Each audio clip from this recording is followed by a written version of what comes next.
Hello, this episode of The Best of Beowulf is sponsored by SparkNotes. If you ever need help reading an English book without actually reading an English book, come to sparknotes.com. We'll treat you right.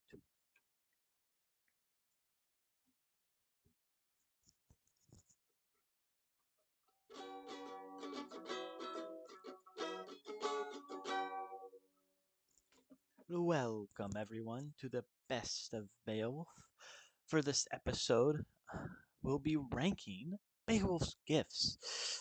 I actually wanted to do this episode to really represent Beowulf's heroism, something I've really loved about this poem. It's something I've actually been very surprised. I thought it would be more of a mystical thing, more about the more religious based, actually, especially from what I've been told, more about God and how pagans are all dumb. But I think the book has done a wonderful job at showing us what a true hero is, and I think the gifts are the perfect example for that.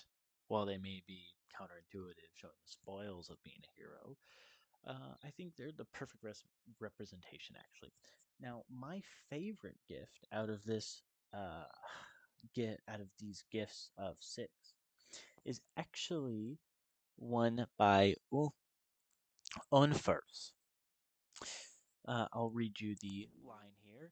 And another item lent by the Unferth at the moment of need was of no small importance. The Bronin handed him a hilted weapon named Hunthring from lines four no from lines 1455 to 1458. Now, this is my favorite because it doesn't actually represent Beowulf, but rather Unferth change in behavior to Beowulf. You know how, like, originally Unferth wanted to put Beowulf down. Like he mentioned that swimming race that wasn't actually really a swimming race. It was more just fighting sea monsters. But he was putting him down. He was like envious of Beowulf's bravery, and really just didn't like how he's getting all the attention. However, once Beowulf defeated Grendel, and now how he's going to fight Grendel's mother at this time, it really just demonstrates Ernfrent's willing to change. And I think it also shows how he will become a great king too, because he has the willingness to change. Something you need as a leader. But anyway, that's why that's my favorite. Now I'm going to read off a list of these, and I'll go in which ones are my favorite, actually. Um, but I'm just going to read off the lines here. An embroidered banner, also breast mail, and a helmet, and and a sword carried high, from lines 1021 to 1022. Now, I just read these off, and I'll go rank them right here, but I just want to list them off to make it sound more natural, especially to get all the lines to reach the maximum amount of lines I need to read. Anyway, the sword is actually my second favorite because it represents Beowulf's authority as well as his power. His power is the most obvious because he defeated Grendel without the use of weapons due to Grendel's uh, curse on weapons. But I think authority is a very important one. It's actually the most important one, just because it demonstrates Beowulf's like need to be a king. This is really the first. I think this is really the first approval Hathor gives Beowulf. You know, it's his approval to say you're gonna be a great king. Something that Beowulf traveled there to do was to learn from him, and it's really just to me it represents re, reckon Hathor recognizing that you are a great king. I've taught you well, basically. Now, my second favorite out of all these, and which would be third favorite for ranking right now, would be the breast mail. Actually, it's a symbol of Beowulf's safety and continued strength, a token of protection for Beowulf by Hrothgar. Again, a like symbol of how much he's done for Hrothgar's kingdom, defeating this huge beast, really. But I also wanted to read off this part here. It is a article called Beowulf's Armor by George Clark, made actually on December 1965. But I think that This quote, at the very least, still stands true about the book today. Arms and armor in Beowulf are human artifacts, instances of man's creative power and his control over nature.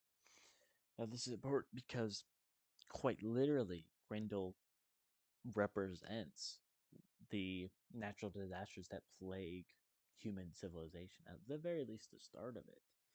Um, as we see, it's Grendel just continues to terrorize Hrothgar without anyone really knowing when he's going to do that, and then just how there's no way to defend it, really. But Beowulf defeating him represents the human willingness to move on, really. It represents how, well, some things are out of our control. We will never stop fighting in a way. Well, which is ironic because it is something we cannot literally fight, but still something important nonetheless. Okay, my fourth, fourth most important um, is the helmet. Actually, it's a symbol of Beowulf's role as a warrior, as well as just signalizing his intelligence. The fact that he was smart enough and the willingness. And I mean, we brought this on to Unferth just a moment ago, but it's Beowulf's willing to change. He's willing to grow as a person and realize, hey, if this thing isn't working, I'm gonna do it a different way. Something that's important for a leader. They need to recognize when they're doing something wrong and when they need to change it. But my last one, and it's not my last gift gift so far, just the last one right here, would be fifth right now, would be the embroidered banner that Hrothgar gives. Sorry, I got a frog stuck in my throat. Now, this is a symbol of royalty and nobility, recognizing Beowulf as a warrior. This is something you can hang up. It's a symbol of Beowulf's achievements. And you could say it about all these, but particularly a banner is built for that, use. All of the other gifts we've seen have had added physical uses. This one is specifically for hanging up in his hall, hanging up behind his throne, showing his accomplishments, something he can add to his boast. Now, last but not least, would actually be the 8 horses and 8 bridles given to him by Hrothgar again. And I'll go read off the quote in which they give it. Next, the king ordered 8 horses with gold bridles, and then the Danish prince urging Beowulf to use them well. This is I skipped a few lines, but it's from 1034 to 1044. Now, this is a sign of respect from Hrothgar of like Beowulf's deeds, just heroic deeds, really. I did deem it the least important because it overall isn't that much. It's horses, and at the end of the day, it's going to be more of a pain to really get them over back to the Swedish lands against. What's that's different, but you get what I mean. Rather than going from the Danes, taking the whale road, it's going to be hard to cross them, obviously. But it's still very important because it's just horses, are kind of a major commodity. It's the fastest way to travel on land, and so giving that up shows the amount of respect Hrothgar has for Beowulf, which is important. That's important for being a great leader. And I mean, all of these, and I'll just close this out by saying I really wanted to do this as a representation of what a hero is. The first one, maybe not. That one's more about respecting someone, which I think, like, Onferth is growing towards. And obviously, most of these are about Beowulf, but they're all just about growing to be a leader. Can you change? Are you strong? But not even just strong, but are you strong willed? Are you willing to do the right thing all the time or the correct thing all the time? I think these are just all important. And I think these gifts, while they may be inherently like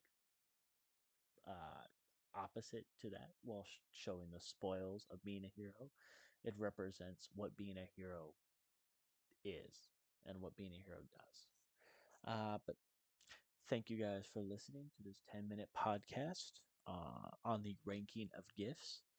Next week on the best of Beowulf, we will be ranking, I'll rank it again, We'll be raking the use of kennings in the book. There's not a lot, but there's some pretty fun ones out here. I just mentioned railroads, but you'll get a lot more on the next episode of The Best of Beowulf.